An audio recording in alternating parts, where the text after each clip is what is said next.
Well, hi there, and welcome to my channel. My name is Bryndís, and I have so many books that I want to read in October that is just absolutely ridiculous.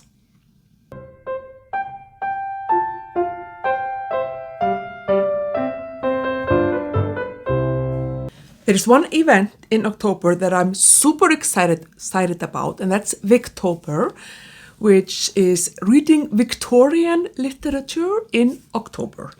So I have a couple of books for that challenge or that event, but then I also have like quite a few others. So I'm very excited about October. I don't even think that I will read half of these books. This is a TBR, but mostly it's a pile of possibilities.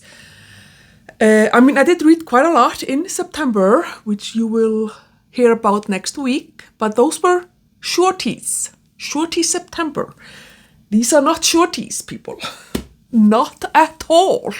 But yeah, I'm excited about it anyway. I'm gonna just start by talking about my Halldór Laxness pick for the month, because I'm reading one book by Halldór Laxness, the Icelandic Nobel laureate, every month this year, or there is 12 books over the year.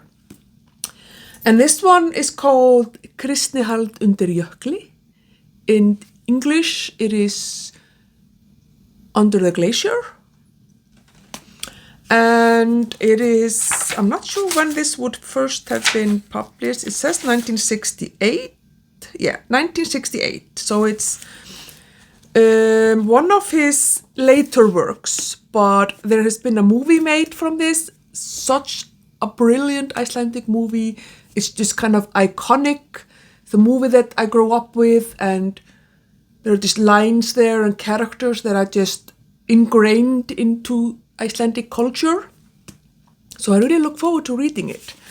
And thankfully it's not super long. It's still 330 pages or something, but it's not that big chunker. But I am excited to read this. And Under the Glacier.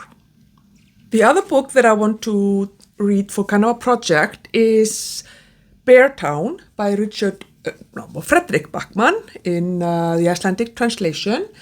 So it's called Bear Town in English. I think it's Björnstad in Swedish.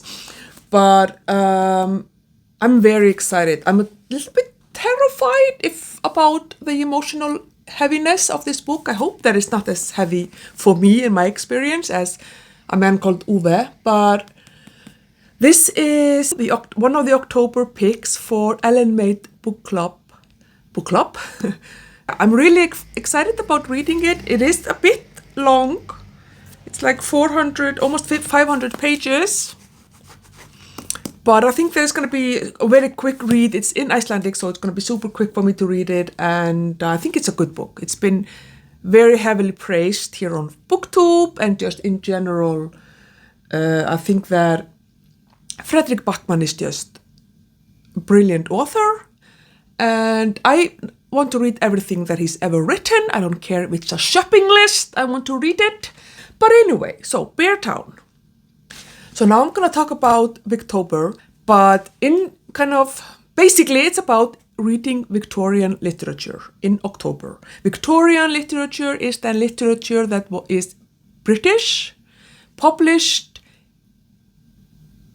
while Queen Victoria of Britain was of the UK, or I don't know what the title is, was queen. So from around 1830-something, 40-something to 1901. Yes, I'm very good. I know everything. So there are some very interesting prompts for this event. But I'm not gonna I'm actually accidentally following one of those, maybe more than one of those. But I decided not to think about the prompts and just pick books from my physical TBR that fit the description. And the first one is The Woman in White by Wilkie Collins. I also have this as an audiobook. And I've been wanting to read Wilkie Collins for a while. I actually discovered him watching Katie from Books and Things, who is one of my favorite booktubers. I'm pretty sure that she was talking about Wilkie Collins. This is kind of a ghost story, mystery type of a thing. Moonlit road, but nameless and distressed woman in white. Yeah, it sounds very interesting to me. So I look forward to reading it, even if it is a bit long, but that's fine. So I'm probably going to listen to it as an audiobook, like I said, and I'm excited about that.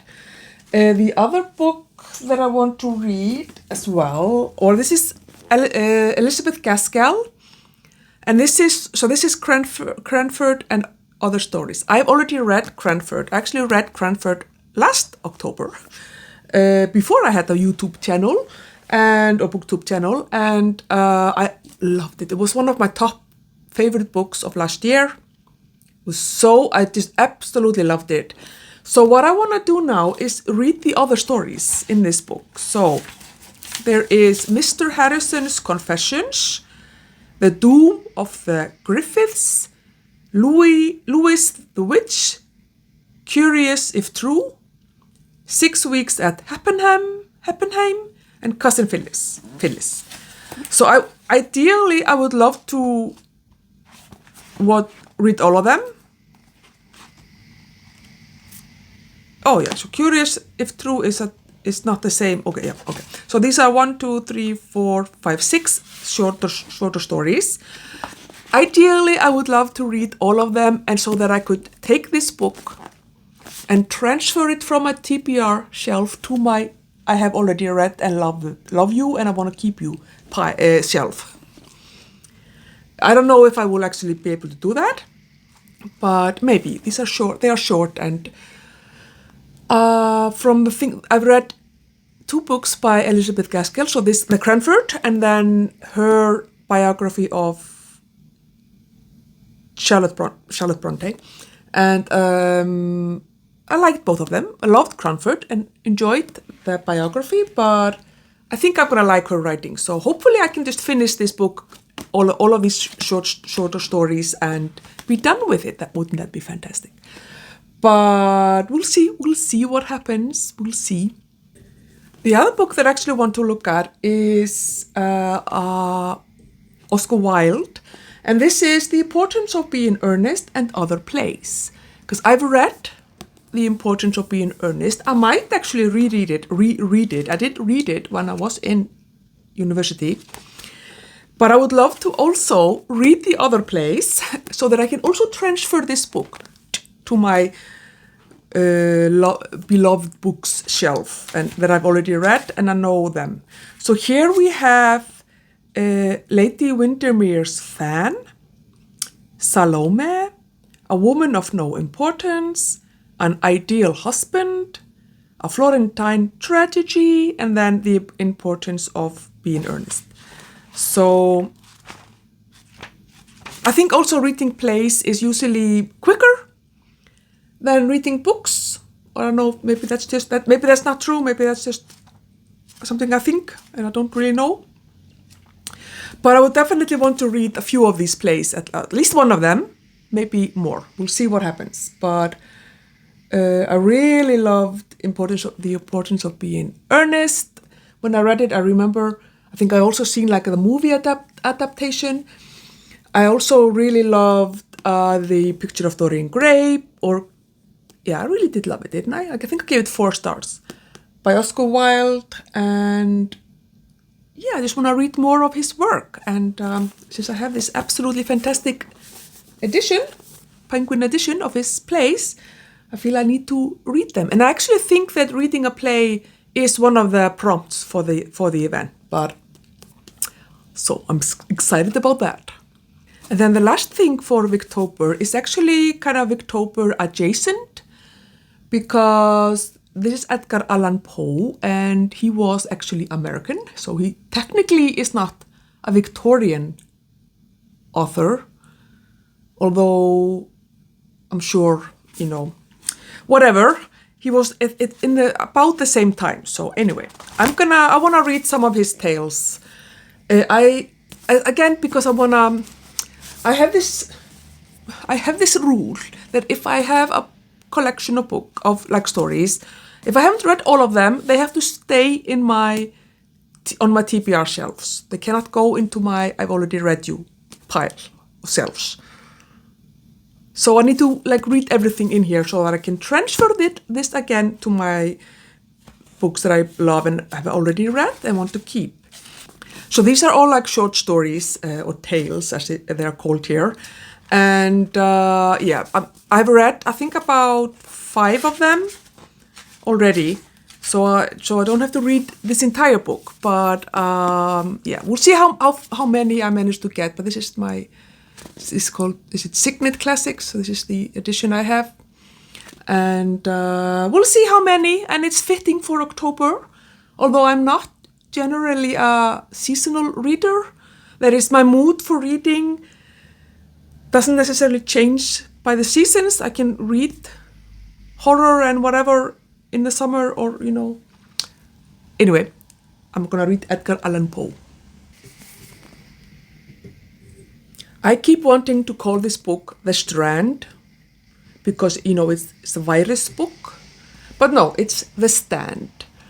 And I decided a few months ago, actually, that I was going to read it in October. I was going to try it, even though I said I wasn't really a seasonal reader. I thought, why not read a Stephen King horror in October and try to be like everybody else? Try to fit in.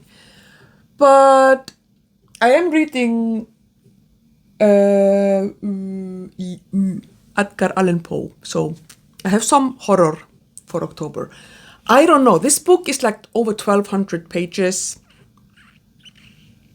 And I've read so many big books this year that I'm a little bit like tired of it. But I really want to read this book. I think it's a very interesting book. I am slowly reading through all of Stephen King's books in publication order, or kind of in publication order. So I'm going to be reading this book at some point, but I don't know if I will be able to get to it. Maybe I will start it and just carry it over. But then again, I have some very very set in stone plans for November and December, and this one doesn't really fit into that. So we'll see what happens. It's on my pile of possibilities for sure. And we'll just see how I feel if I actually think I'm going to get to it.